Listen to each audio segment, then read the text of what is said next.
मित्रांनो नमस्कार. बांधकाम कामगार योजना राज्य सरकारची आतापर्यंतची सर्वात व्यवस्थित आणि एकदम योग्य चालणारी ही योजना आहे. या योजनेमार्फत महाराष्ट्रातील कामगारांना वेगवेगळ्या प्रकारच्या 32 प्रकारच्या कल्याणकारी योजनेचा लाभ दिला जातो. परंतु मित्रांनो आता झालं काय की बरेच बांधकाम मजूर असे आहेत की त्यांचे कार्ड हे इनॅक्टिव्ह झालेले आहेत. त्यांनी कार्ड जर ऍक्टिव्ह करण्यासाठी ऑनलाईन अर्ज केला असेल आणि त्यांचं थंब प्रक्रिया पूर्ण झाली असेल तरी त्यांचे अर्ज हे वारंवार रिजेक्ट केले जात आहेत. मग आता हे रिजेक्ट का होत आहेत किंवा जे इनॅक्टिव्ह कार्ड आहेत यांना ऍक्टिव्ह कसं करायचं या संदर्भातलं महत्त्वाचं अपडेट आजच्या या व्हिडिओच्या माध्यमातून मित्रांनो आपण आज पाहणार आहे. तर या व्हिडिओला सुरुवात करण्याआधी तुम्ही बांधकाम कामगार आहात अद्याप आपल्या या युट्यूब चॅनलला सबस्क्राईब केलं नसेल चॅनलला सबस्क्राईब करून बाजूला असलेल्या बेल आयकॉनला नक्कीच प्रेस करून घ्या. असेच कामाचे आणि महत्त्वाचे योजनेचे व्हिडिओ तुम्हाला सर्वात आधी फ्रीमध्ये भेटत राहतील. मग आता बांधकाम कामगारांचे कार्ड इनॅक्टिव्ह कार्ड हे ऍक्टिव्ह कसे करायचे या संदर्भातले काही महत्त्वाचे अपडेट्स या व्हिडिओमध्ये तुम्हाला सांगणार आहे. तर चला मित्र व्हिडिओ सुरू करूया.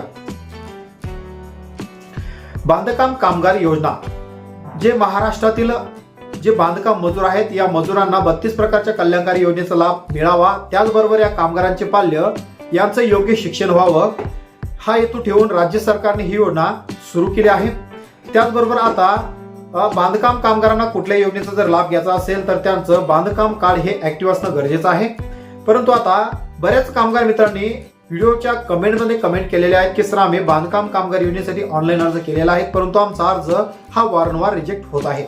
मग हा अर्ज रिजेक्ट का होत आहे याच्या मागचं कारण जर पाहिलं तर बांधकाम कामगारांनी अर्ज ऑनलाईन करते वेळेस जे 90 दिवसाचं फॉर्मेट जोडलेलं आहे हे फॉर्मेट चुकीच्या पद्धतीने ते ऑनलाईन करत आहेत.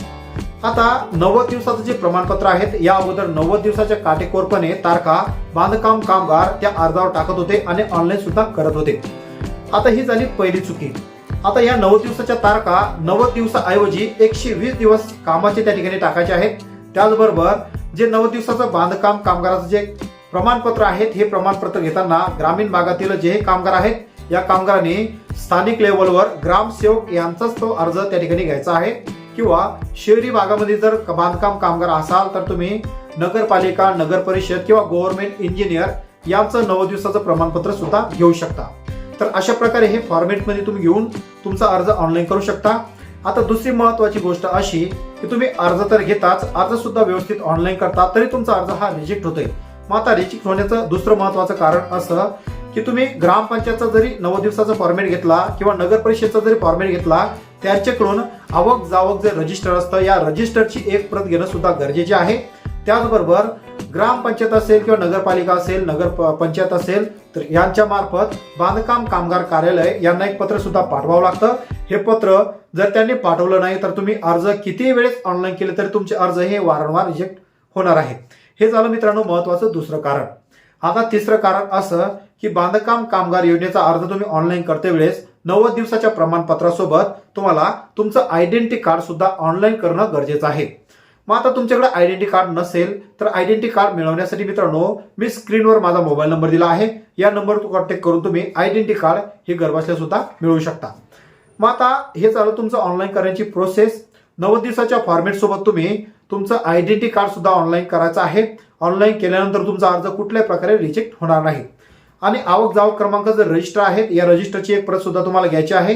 जर ग्रामपंचायत यांनी किंवा नगरपालिका यांनी हे फॉर्मेट जर बांधकाम कार्यालय यांच्याकडे पाठवलं नसेल तर तुम्ही ज्यावेळेस थंब देते वेळेस 90 दिवसाचं प्रमाणपत्र आणि आवक जावक रजिस्टरची एक प्रत तुम्हाला बांधकाम ऑफिसमध्ये जमा करायची आहे. जमा केल्यानंतर तुमचा अर्ज कशाही प्रकार असेल तर रिजेक्ट होणार नाही याची तुम्हाला काळजी घ्यायची आहे. मित्रांनो अशा प्रकारे तुम्ही बांधकाम कामगार आहात तुमचा अर्ज इनॅक्टिव्ह असेल तर अशा प्रकारे तुम्ही रिन्युअल करू शकता.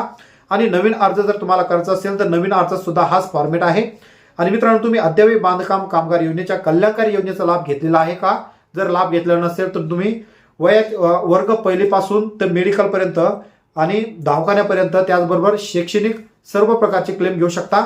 आणि त्यात महत्वाचं म्हणजे भांडी संच सुद्धा तुम्ही बांधकाम कामगार कल्याणकारी मंडळ यांच्याकडून तुम्हाला फ्रीमध्ये मिळू शकतो.